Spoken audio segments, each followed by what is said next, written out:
So, this is the first time that Sri Lanka has actually made a way out to the US to publicize the story of what's going on in Sri Lanka. And really, I think there is an interesting story that hasn't been sort of discovered yet about Sri Lanka, and it's one that's been unfolding for the last 5 years. It's one of solid economic growth. It's a sizable country with a sizable population, a significant opportunity for investors, and I think a lot of investors in the US and in New York would be very excited to hear about this, and that was our first attempt to get that story out there.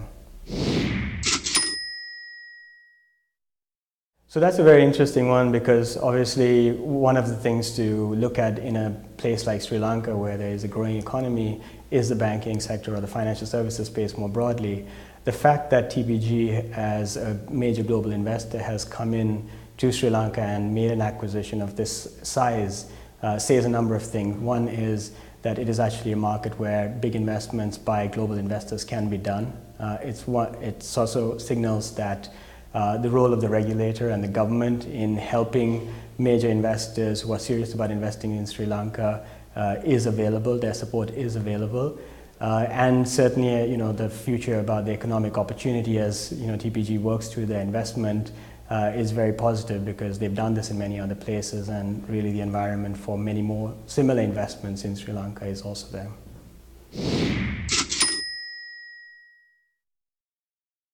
So the three that I think are very positive would be certainly the leisure sector.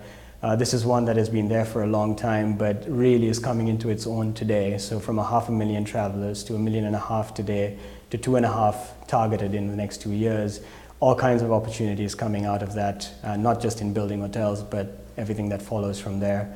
The location of Sri Lanka lends itself very significantly to a logistics hub strategy.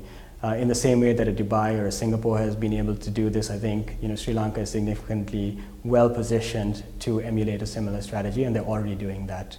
And they've made the investments in the infrastructure to help them do that as well. So 30% of GDP and north of that is sort of the level of investment that's happening in the country.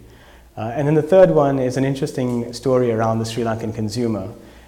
So in terms of the share of wallet and the penetration levels in Sri Lanka in all kinds of products, whether you think about financial services, insurance, durables, just normal FMCG retail, it's very, very low penetration levels, but the GDP per capita has reached such a level that the actual spend on non-food items and discretionary spending should be much higher than it is today.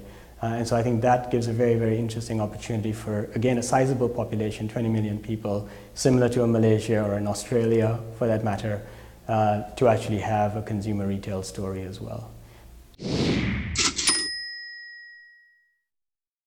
So FDI is an interesting one, because it's not one where, as soon as the war ended in 2009, that you suddenly saw a massive influx of investors coming. You did see a lot of investment going into the stock market, but in terms of companies setting up or sizable investments coming in, it's taken a little time. And I think it's in a way that's healthy as well, because it didn't lead to a massive hype and a bubble being built.